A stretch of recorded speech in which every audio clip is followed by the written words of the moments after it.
Assalamualaikum warahmatullahi wabarakatuh.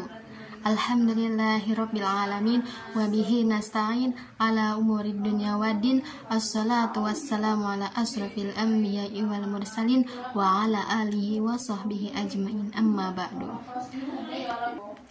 Pertama-tama yang saya hormati dosen pengampu mata kuliah pengembangan kurikulum Dr. Helna Nelis MPD. Baiklah, langsung saja perkenalkan, nama saya Siti Atia dengan NIM 23121170. Saya dari kelompok 8 akan membahas tentang pengembangan komponen strategi dalam kurikulum. Baiklah, langsung saja ke yang pertama, yaitu hakikat strategi pembelajaran. Yang pertama itu ada pengertian strategi pembelajaran. Strategi pembelajaran dapat diartikan sebagai perencanaan tentang rangkaian kegiatan yang dirancang dan dikreasikan guru agar dapat menghidupkan kelas serta menggali potensi kemampuan siswa untuk mencapai tujuan pembelajaran. Sedangkan menurut Gerlach dan Ellie tahun 1980 mengatakan bahwa strategi pembelajaran merupakan cara-cara yang dipilih untuk menyampaikan materi pelajaran dalam lingkungan pembelajaran tertentu, meliputi sifat, lingkup, dan urutan kegiatan yang dapat memberikan pengalaman belajar kepada siswa. Sementara menurut Dick and Carey, strategi itu adalah pembelajaran yang tidak hanya terbatas pada prosedur kegiatan, melainkan juga termasuk di dalamnya materi atau paket pembelajaran. Jadi strategi pembelajaran ini terdiri atas semua komponen materi pelajaran dan prosedur yang akan digunakan untuk membantu siswa mencapai tujuan pembelajaran tertentu. Selanjutnya ada tujuan strategi pembelajaran. Adapun tujuan dari pembelajaran dari strategi pembelajaran yaitu yang pertama ada untuk mencapai tujuan pembelajaran yang telah ditentukan. Selanjutnya yang kedua yaitu meningkatkan kemampuan berpikir tingkat tinggi siswa. Selanjutnya ada mewujudkan kegiatan belajar mengajar yang efektif dan efisien. Dan tujuan strategi pembelajaran yang keempat yaitu terciptanya kondisi pembelajaran di mana siswa merasa belajar merupakan suatu kebutuhan. Dan yang terakhir itu ada memperoleh hasil belajar siswa yang tinggi. Kemudian selanjutnya ada manfaat strategi pembelajaran. Nah, di sini manfaat strategi pembelajaran itu ada dua, yaitu bagi siswa dan bagi guru. Yang pertama yaitu manfaat strategi pembelajaran bagi siswa. Nah, manfaat strategi pembelajaran bagi siswa yaitu terbiasa belajar dengan perencanaan yang disesuaikan dengan kemampuan diri sendiri serta pengalamannya sendiri sehingga dapat memacu prestasi belajar siswa berdasarkan kecepatan belajarnya dengan optimal serta dapat mencapai hasil belajar yang efektif dan efisien. Dan siswa juga dapat mengulang uji kompetensi jika terjadi kegagalan dalam uji kompetensi. Selanjutnya yaitu manfaat strategi pembelajaran bagi guru. Manfaat strategi pembelajaran bagi guru yaitu dapat mengelola proses pembelajaran untuk mencapai hasil yang efektif dan efisien serta dapat mengontrol kemampuan siswa secara teratur. Selanjutnya ada ciri-ciri strategi pembelajaran. Ciri-ciri strategi pembelajaran yang pertama yaitu belajar harus memiliki tujuan. Nah, di sini tuh belajar harus memiliki tujuan itu kegiatan daripada belajar mengajar yakni untuk membentuk anak didik dalam suatu perkembangan tertentu dengan menempatkan anak didik sebagai pusat perhatian. Adanya suatu prosedur yang direncanakan didesain untuk mencapai tujuan yang telah ditetapkan. Yang kedua yaitu ada ditandai aktivitas anak. Nah, aktivitas anak didik ini baik secara fisik maupun secara mental harus aktif dalam kelas. Dalam hal ini, guru harus bisa mengembangkan kelas yang efektif, menarik, nyaman, dan aman bagi perkembangan potensi seluruh peserta didik secara optimal. Yang ketiga yaitu kegiatan belajar mengajar.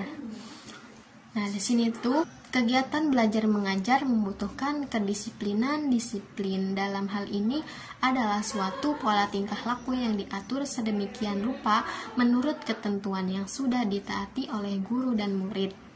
Yang keempat yaitu ada batas waktu.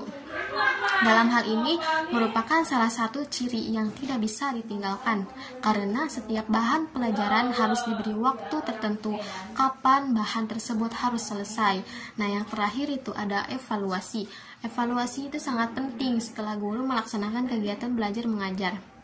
Evaluasi harus dilakukan oleh seorang guru agar dapat mengetahui berhasil tidaknya suatu pengajaran yang telah ia berikan pada muridnya. Selanjutnya ada macam-macam strategi pembelajaran yang dapat digunakan guru saat mengajar di kelas. Berikut adalah macam-macam strategi pembelajaran. Yang pertama yaitu strategi pembelajaran ekspositori. Jadi strategi pembelajaran ekspositori itu ialah strategi pembelajaran di mana guru memiliki peranan yang dominan, sedangkan siswa cenderung menerima dan mengikuti apa yang disajikan oleh guru. Nah, dalam strategi ini, proses penyampaian materi dilakukan oleh guru secara lisan kepada siswa agar dapat memahami dan menguasai materi pelajaran secara optimal. Oleh karena itu, penjelasan guru dalam strategi pembelajaran ekspositori ini harus jelas sehingga bisa dipahami oleh siswa dengan mudah. Penjelasan yang kurang jelas dapat membuat siswa kebingungan dan menghambat proses belajar mereka. Selanjutnya itu ada strategi pembelajaran inquiry. Nah, strategi pembelajaran inquiry ini berbeda dengan strategi pembelajaran ekspositori. Dalam strategi pembelajaran inquiry, siswa memiliki peranan yang lebih aktif dalam kegiatan belajar mengajar. Hal ini sesuai dengan definisi strategi pembelajaran inquiry itu sendiri, yaitu strategi pembelajaran yang memberikan ruang pada siswa untuk menemukan sendiri inti dari materi pelajaran. Selanjutnya ada strategi pembelajaran berbasis masalah. Sesuai dengan namanya, strategi ini berfokus pada proses penyelesaian masalah dengan menggunakan cara-cara ilmiah. Permasalahan ini bisa diambil dari buku teks, peristiwa di lingkungan sekitar, maupun peristiwa yang terjadi di masyarakat. Selanjutnya ada strategi pembelajaran kooperatif. Strategi pembelajaran kooperatif ini adalah strategi pembelajaran yang menempatkan siswa dalam kelompok-kelompok kecil yang terdiri dari 5-6 orang. Jadi setiap kelompok akan mendapatkan tugas masing-masing dari guru untuk dikerjakan bersama-sama. Selanjutnya ada strategi pembelajaran afektif. Strategi pembelajaran afektif ini jenis strategi pembelajaran yang pembentukan sikap yang positif kepada siswa dengan cara menghadapkan mereka pada situasi yang mengandung konflik atau situasi yang problematis. Strategi pembelajaran afektif ini sangat cocok diterapkan untuk menguatkan karakter siswa seperti tanggung jawab, kerjasama, disiplin, komitmen, percaya diri, jujur, dan menghargai pendapat orang lain. Selanjutnya yaitu ada strategi pembelajaran kontekstual. Strategi pembelajaran kontekstual atau contextual testing and learning adalah suatu strategi pembelajaran yang menekankan pada proses keterlibatan siswa dalam menemukan materi yang dipelajari dan menghubungkannya dengan peristiwa atau permasalahan dalam kehidupan nyata.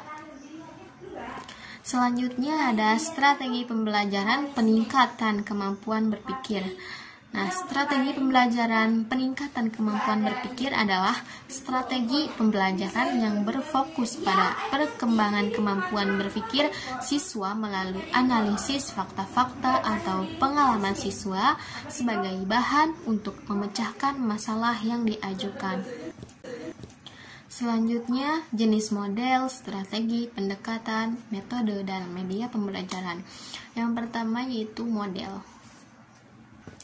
Menurut Joyce dan Trianto tahun 2011 menjelaskan bahwa model pembelajaran adalah suatu perencanaan yang digunakan sebagai pedoman dalam merencanakan pembelajaran di kelas atau pembelajaran dalam tutorial dan untuk menentukan perangkat-perangkat pembelajaran termasuk di dalamnya buku-buku, film, komputer, kurikulum, dan lain-lain.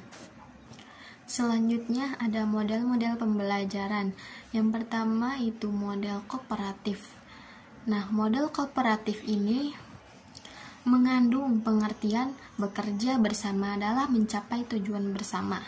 Dalam pembelajaran kooperatif, siswa secara individual mencari hasil yang menguntungkan bagi seluruh anggota kelompoknya. Jadi, pembelajaran kooperatif adalah pemanfaatan kelompok kecil dalam pengajaran yang memungkinkan siswa bekerja untuk memaksimalkan belajar mereka dalam belajar anggota lainnya dalam kelompok tersebut. Selanjutnya ada model berbasis masalah. Nah, dalam model berbasis masalah ini, model yang mengajarkan peserta didik untuk menyusun pengetahuannya sendiri, dapat mengembangkan keterampilan lebih tinggi dan inquiry, dan mampu meningkatkan rasa percaya diri. Selanjutnya ada model pembelajaran terbalik. Model pembelajaran terbalik ini adalah strategi belajar mengajar yang bertujuan untuk mencapai tujuan pembelajaran dengan cara memadukan pembelajaran berbasis kelas atau tatap muka dengan pembelajaran berbasis teknologi dan informasi yang dilakukan secara daring atau online. Dikarenakan adanya kombinasi daring dan luring, maka perlu ditentukan proporsi besaran pelaksanaannya. Selanjutnya itu ada model jigsaw. Jigsaw itu adalah model pembelajaran yang dirancang untuk meningkatkan rasa percaya diri dan tanggung jawab siswa terhadap pembelajarannya sendiri dan kelompoknya. Selanjutnya ada model pembelajaran berbasis game. Jadi model ini adalah pembelajaran yang menggunakan game sebagai alat untuk mengajarkan materi, dengan menggabungkan kesenangan dari bermain game dengan proses belajar. Metode ini diharapkan dapat meningkatkan motivasi dan hasil belajar siswa. Selanjutnya ada langkah-langkah untuk memilih model. Untuk memilih model pembelajaran tersebut, terdapat hal yang harus dipenuhi sebagai berikut. Yang pertama, pahami materi yang ingin dicapai. Yang kedua, pahami karakteristik siswa. Dan yang ketiga, pilih alternatif untuk model pembelajaran yang sesuai dengan materi dan karakteristik. Dan yang terakhir yaitu perhatikan respon siswa. Contohnya bagaimana? Contohnya yaitu contoh penerapan model pembelajaran kooperatif. Setiap kelompok diberikan satu submateri untuk didiskusikan bersama dengan anggota kelompoknya. Setelah berdiskusi, setiap wakil kelompok menyampaikan hasil diskusinya di depan kelas. Selanjutnya itu ada strategi. Nah, strategi pembelajaran ini dapat diartikan sebagai perencanaan tentang rangkaian kegiatan yang dirancang dan dikreasikan guru agar dapat menghidupkan kelas serta menggali potensi kemampuan siswa untuk mencapai tujuan pembelajaran. Terdapat jenis-jenis strategi pembelajaran. Yang pertama yaitu strategi pembelajaran ekspositori, yang kedua yaitu strategi pembelajaran inquiry, dan yang ketiga yaitu strategi pembelajaran berbasis masalah, keempat yaitu strategi pembelajaran kooperatif, dan yang kelima yaitu strategi pembelajaran afektif. Dan yang keenam yaitu strategi pembelajaran konstekstual, dan yang terakhir yaitu strategi pembelajaran peningkatan kemampuan berpikir. Selanjutnya ada langkah-langkah dalam menentukan strategi pembelajaran yang tepat. Yang pertama yaitu tentukan tujuan pembelajaran yang ingin dicapai. Yang kedua yaitu sesuaikan dengan gaya belajar siswa. Yang ketiga yaitu perhatikan jumlah siswa. Dan yang terakhir itu alokasi waktu. Nah, jadi alokasi waktu itu menjadi salah satu hal yang patut guru pertimbangkan saat menentukan strategi pembelajaran.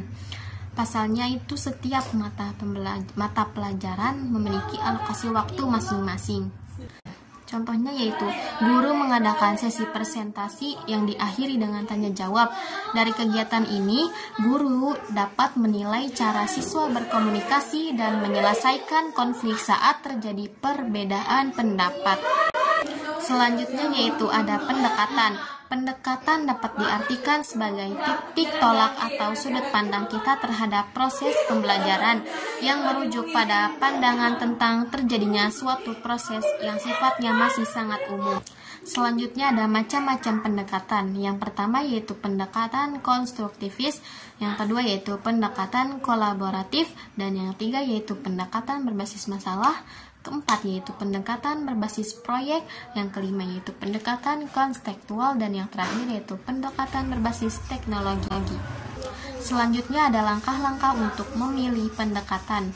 Yang pertama yaitu ketahui gaya belajar peserta didik, yang kedua yaitu lakukan komunikasi dengan peserta didik, yang ketiga yaitu diskusi dengan guru, dan yang terakhir yaitu lakukan eksperimen. Contohnya seperti guru IPA mengajak siswa untuk melakukan eksperimen untuk membuktikan konsep fotosintesis. Selanjutnya ada metode.